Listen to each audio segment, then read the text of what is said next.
Hello അസ്സാമലൈക്കും welcome back to my new vlog. ഇന്നത്തെ video എൻ്റെ ഒരു മോർണിംഗ് റുട്ടീനാണ്. എല്ലാം മൊത്തത്തിൽ ഉൾപ്പെടുത്തിയിട്ടില്ല, എന്നാലും ചില കാര്യങ്ങളൊക്കെ കാണിക്കുന്നുണ്ട്.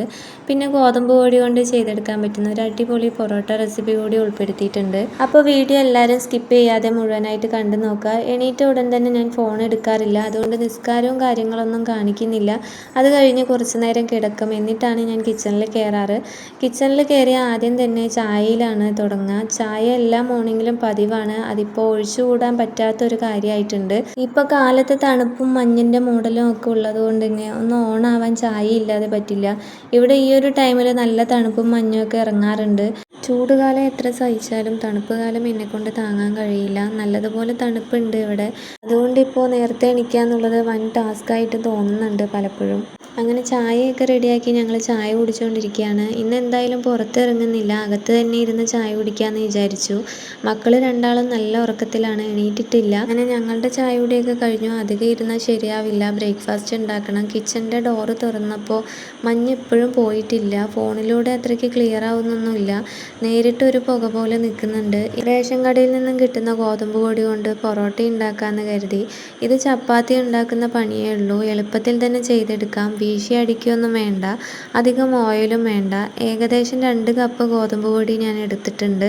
അത് അരിപ്പയിലൂടെ അരിച്ചെടുക്കാൻ ശ്രദ്ധിക്കുക. ഇനി ഇതിലേക്ക് കുറച്ച് മൈദ ഞാൻ ചേർത്ത് കൊടുക്കുന്നുണ്ട്. ഇനി ഇതിലേക്ക് ആവശ്യത്തിനുള്ള ഉപ്പും കുറച്ച് പാലും ചേർത്ത് കൊടുക്കുന്നുണ്ട്. പാല് ചേർക്കുന്നത് പൊറോട്ട നല്ല സോഫ്റ്റായി കിട്ടാനാണ്, അല്ലാന്നുണ്ടെങ്കിൽ മുട്ട ചേർത്ത് കൊടുത്താലും മതി. ഒരു നുള്ളു സോഡാപ്പൊടിയും 2 സ്പൂണ് പഞ്ചസാരയും ചേർത്ത് കൊടുക്കുന്നുണ്ട്. മൊരിഞ്ഞ കളറ് കിട്ടാനാണ് പഞ്ചസാര ചേർത്ത് കൊടുക്കുന്നത്.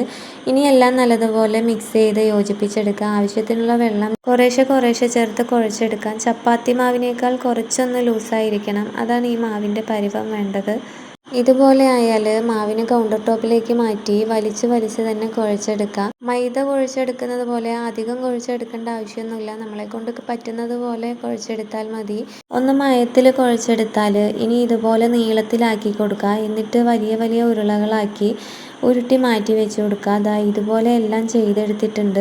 ഇതിൽ ഓരോന്നിലും നല്ലതുപോലെ ഓയിൽ സ്പ്രെഡ് ചെയ്ത് കൊടുക്കുക. മാവിൻ്റെ എല്ലാ സൈഡും ആവുന്ന രീതിയിൽ ഓയിൽ എല്ലാ ഭാഗത്തേക്കും പുരട്ടി കൊടുക്കുക ഇതുപോലെ. എന്നിട്ട് കുറച്ച് സമയത്തേക്ക് മാറ്റി വയ്ക്കാം. കുറച്ച് സമയം സെറ്റാവുന്നത് വരെ വെച്ചാൽ മതി, അധിക നേരം വെക്കണമെന്നൊന്നുമില്ല. കറി ഒന്ന് റെഡിയാക്കി എടുക്കണം, അത്രയും സമയം മാത്രമേ വെക്കുന്നുള്ളൂ. ഞാനിവിടെ സിമ്പിളായിട്ടുള്ളൊരു വെജിറ്റബിൾ കറിയാണ് റെഡിയാക്കുന്നത്. ഇവിടെ കടകളിൽ നിന്നൊക്കെ പൊറോട്ട മേടിക്കുമ്പോൾ കിട്ടുന്ന ഒരു കറിയാണിത്.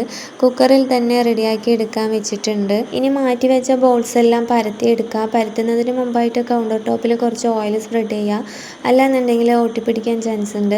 ഈ ബോൾസിൻ്റെ മുകൾ വശത്തായിട്ടും ഓയിൽ സ്പ്രെഡ് ചെയ്ത് കൈകൊണ്ട് ഇതുപോലെ പരത്തിയെടുത്താൽ മതി. വീശിയെടുക്കേണ്ട ആവശ്യമൊന്നുമില്ല. ഞാൻ ഇതുപോലെയാണ് ചെയ്യാറ്, വീശിയെടുക്കാറില്ല. എനിക്ക് ഇങ്ങനെയാണ് ഒന്നുകൂടെ എളുപ്പമായിട്ട് തോന്നിയിട്ടുള്ളത്. എത്രത്തോളം തിന്നായിട്ട് പരത്താൻ പറ്റുമോ അത്രത്തോളം തിന്നായിട്ട് തന്നെ പരത്തിയെടുക്കുക. ഒരു കത്തി കൊണ്ട് ഇതിൻ്റെ സെൻറ്ററിൽ തന്നെ വരയിട്ട് കൊടുക്കുക. ഇതിപ്പോൾ 2 പൊറോട്ട ചെയ്തെടുക്കാൻ പറ്റും. ഇതിങ്ങനെ തന്നെ കയ്യിൽ വെച്ച് ചുറ്റിയെടുത്താൽ മതി. ഇതുപോലെ തന്നെ അടുത്തതും ചെയ്തെടുക്കുക. ഇനി ഇത് മാറ്റി വയ്ക്കുക. എല്ലാ ബോൾസും ഇതുപോലെ തന്നെ ചെയ്തെടുക്കുക. ഈ ഒരു മെത്തേഡിൽ തന്നെ നമുക്ക് മൈദ കൊണ്ടുള്ള പൊറോട്ടയും ചെയ്തെടുക്കാൻ പറ്റും. ഇത് നല്ലൊരു അടിപൊളി റെസിപ്പി തന്നെയാണ്.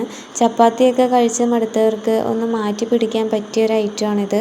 അപ്പോൾ ഈ ഒരു മെത്തേഡിൽ ട്രൈ ചെയ്താൽ ഫീഡ്ബാക്ക് പറയാൻ മറന്നു പോകരുത്. എൻ്റെ വീഡിയോസ് ആദ്യമായിട്ട് കാണുന്നവരാണെന്നുണ്ടെങ്കിൽ പ്ലീസ് ഒന്ന് സബ്സ്ക്രൈബ് ചെയ്ത് സപ്പോർട്ട് ചെയ്യുക. പിന്നെ വീഡിയോ ഇഷ്ടമായാൽ ലൈക്ക് ചെയ്യാനും ഷെയർ ചെയ്യാനും കമൻറ്റ് ചെയ്യാനൊന്നും മറന്നു പോകരുത്. വീഡിയോസിനെ കുറിച്ചുള്ള അഭിപ്രായങ്ങളൊക്കെ നിങ്ങൾ മസ്റ്റായിട്ടും കമൻ്റായിട്ട് പറയുക. നിങ്ങളുടെ നല്ല കമൻസൊക്കെ വായിക്കുമ്പോൾ ഒത്തിരി സന്തോഷം തോന്നാറുണ്ട്.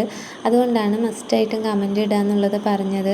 ഇനി ഇതെല്ലാം പരത്തി ചുട്ടെടുക്കാം. പരത്തുന്ന സമയത്ത് കയ്യിൽ ജസ്റ്റ് ഒന്ന് ഓയിലാക്കിയിട്ട് പരത്തുകയാണെന്നുണ്ടെങ്കിൽ പെട്ടെന്ന് തന്നെ പരത്തിയെടുക്കാൻ കഴിയും. ചൂടായ പാനിലേക്ക് ഓയിൽ ഒഴിച്ചു കൊടുക്കുക. എന്നിട്ട് ഇതിലേക്ക് വെച്ച് കൊടുക്കുക. ഇനി തിരിച്ചും മറിച്ചിട്ട് ഓരോ പൊറോട്ടയായിട്ട് റെഡിയാക്കി എടുക്കുക. ഇതിൻ്റെ കളറൊന്ന് മാറി കിട്ടുന്നത് വരെ തിരിച്ചും മറിച്ചിട്ട് കുക്ക് ചെയ്തെടുക്കുക. ഇടയ്ക്ക് ചെറുതായിട്ട് ഓയിലൊന്ന് തെളിച്ചു കൊടുക്കുക.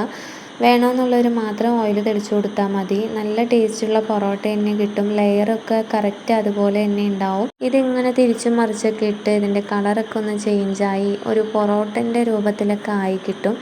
അങ്ങനെ പൊറോട്ട ആയി വന്നു എന്ന് തോന്നുമ്പോൾ നമുക്ക് എടുക്കാം. ഇതാ ഇതുപോലെ ആവുമ്പോൾ എടുക്കാം. ഇനി ഇതുപോലെ തന്നെ ബാക്കിയുള്ളതെല്ലാം ഓരോന്നായിട്ട് ചുട്ടെടുക്കുക. ഒരു 3-4 എണ്ണമൊക്കെ ആവുന്ന സമയത്ത് ഒന്നിച്ച് ചേർത്ത് അടിച്ചെടുക്കുക. എന്നാലേ അതിൻ്റെ ലെയർ കറക്റ്റായിട്ട് കിട്ടുള്ളൂ. അതിന് വേണ്ടിയിട്ടാണ് അടിച്ചെടുക്കുന്നത്. ഇവിടെ നിന്ന് അങ്ങോട്ടുള്ള കുറച്ച് വീഡിയോസൊക്കെ ടൈം ലാപ്സിൽ എടുത്തതുകൊണ്ട് ഭയങ്കര ഫാസ്റ്റായിട്ടാണ് കാണിക്കുന്നത്. ഇതിനിടയിൽ പൊറോട്ട അടിക്കുന്നത് ഞാൻ ടൈം ലാപ്സിൽ എടുത്തു. നിങ്ങൾക്ക് ക്ലിയർ ആവുന്നുണ്ടെന്ന് വിചാരിക്കുന്നു. നല്ല അടിപൊളി വീറ്റ് പൊറോട്ട തന്നെ കിട്ടിയിട്ടുണ്ട്. ഇതിന് സൈഡായിട്ട് ഈ ഭാഗത്തുള്ള ഹോട്ടലുകളിൽ നിന്നൊക്കെ പൊറോട്ട മേടിക്കുമ്പോൾ കൂടെ ഒരു കറി കിട്ടും, ഒരു വെജിറ്റബിൾ കറി. ആ ഒരു കറിയാണ് ഞാൻ റെഡിയാക്കിയിട്ടുള്ളത്. ഇതിൻ്റെ റെസിപ്പിയൊന്നും ഞാൻ എടുത്തിട്ടില്ല, എന്നാലും ജസ്റ്റ് ഒന്ന് കാണിച്ചു എന്നേ ഉള്ളൂ. നല്ല ടേസ്റ്റാണ് ഈ കറി ഇതിൻ്റെ കൂടെ കഴിക്കാൻ. ഈ ഒരു മൊരിഞ്ഞ പൊറോട്ടൻ്റെ കൂടെ ബീഫും ചിക്കനും ഒക്കെ നല്ല കോമ്പിനേഷൻ ആയിരിക്കും. പക്ഷെ പൊറോട്ട ഉണ്ടാക്കുക എന്നുള്ള പ്ലാന് പെട്ടെന്ന് വിചാരിച്ചത് കൊണ്ട് തന്നെ ഇന്ന് ഈ കറി വെക്കാമെന്ന് വിചാരിച്ചു. ഈ കറി പൊറോട്ടൻ്റെ കൂടെയും ചപ്പാത്തിൻ്റെ കൂടെയൊക്കെ നല്ല കോമ്പിനേഷൻ ആയിട്ടുള്ളൊരു കറിയാണ്. അങ്ങനെ ഇക്കാക്ക് സമയമായപ്പോൾ വേഗം തന്നെ കഴിക്കാനൊക്കെ റെഡിയാക്കി കൊടുത്തു. ഇനി ബാക്കിയുള്ളതെല്ലാം എല്ലാം ഓരോന്നായിട്ട് ചുട്ടെടുക്കാമെന്ന് വിചാരിച്ചു. അതിനിടയിൽ മോൾക്ക് വേണമെന്ന് പറഞ്ഞപ്പോൾ അവൾക്കും എടുത്തു കൊടുത്തു. ഇത് ചൂടോടെ കഴിക്കാനാണ് ഞങ്ങൾക്ക് കൂടുതൽ ഇഷ്ടം. അങ്ങനെ കിച്ചണിലെ തിരക്കൊക്കെ കഴിഞ്ഞു. ഇനി ഇവിടെയൊക്കെ ഒന്ന് ക്ലീൻ ചെയ്തെടുക്കണം. പിന്നെ കഴിക്കലൊക്കെ കഴിഞ്ഞ് ഞാൻ നേരെ ക്ലീനിങ്ങിലേക്കാണ് തിരിഞ്ഞത്. ഞാൻ വോയിസ് കൊടുക്കുന്നത് രാത്രി ആയതുകൊണ്ട് നല്ലതുപോലെ നോയ്സ് ഉള്ളത് മനസ്സിലായി. നിങ്ങൾക്കത് ഡിസ്റ്റർബ് ആവുന്നുണ്ടെന്നുണ്ടെങ്കിൽ ക്ഷമിക്കുക. എനിക്ക് പകൽ വോയിസ് കൊടുക്കാൻ പറ്റുന്നില്ല, അതുകൊണ്ടാണ് ഞാനിപ്പോൾ രാത്രി വോയിസ് കൊടുക്കുന്നത്. പിന്നെ ഈ വീഡിയോൻ്റെ ചില ഭാഗങ്ങൾ പകലാണ് വോയിസ് കൊടുത്തത്, അതുകൊണ്ട് രാത്രി കൊടുത്ത വോയിസും പകൽ കൊടുത്ത വോയിസും നല്ലതുപോലെ വ്യത്യാസം കാണുന്നുണ്ട്. ഇനി അതെന്തായാലും അടുത്ത എഡിറ്റിങ്ങിൽ ശരിയാക്കാം. എനിക്ക് ഒരുമിച്ച് വോയിസ് കൊടുക്കാൻ പറ്റാത്തതുകൊണ്ടാണ് ഞാൻ ഇതുപോലെ ചെയ്യുന്നത്. എല്ലാ ഭാഗവും അടിച്ചു വാരി തുടയ്ക്കുന്നുണ്ട്, പക്ഷേ അതെല്ലാം വീഡിയോയിൽ ഷൂട്ട് ചെയ്യാൻ നിന്നാൽ ഒരുപാട് ടൈം വേസ്റ്റായി പോകും. അതുകൊണ്ട് കുറച്ച് ഭാഗം മാത്രമേ കാണിച്ചിട്ടുള്ളൂ. ഇനി കുറച്ച് അലക്കാനുണ്ട്. അത് കഴിഞ്ഞാൽ ഏകദേശം എല്ലാ ജോലികളും കഴിഞ്ഞു. പിന്നെ ഇതിൽ ലഞ്ചിൻ്റെ കാര്യങ്ങളൊന്നും ഉൾപ്പെടുത്തിയിട്ടില്ല. ഇന്നത്തെ വീഡിയോ ഇത്രയൊക്കെ ഉള്ളൂ. നെക്സ്റ്റ് നല്ലൊരു അടിപൊളി വീഡിയോ ആയിട്ട് വരാം. വീഡിയോ ഇഷ്ടമായാലും നേരത്തെ പറഞ്ഞ പോലെ ലൈക്ക് ചെയ്യാനും കമൻറ്റ് ചെയ്യാനും ഷെയർ ചെയ്യാനൊന്നും മറന്നു പോകരുത്. സബ്സ്ക്രൈബ് ചെയ്യാത്തവരാണെന്നുണ്ടെങ്കിൽ പ്ലീസ് ഒന്ന് സബ്സ്ക്രൈബ് ചെയ്തുകൂടി സപ്പോർട്ട് ചെയ്യുക.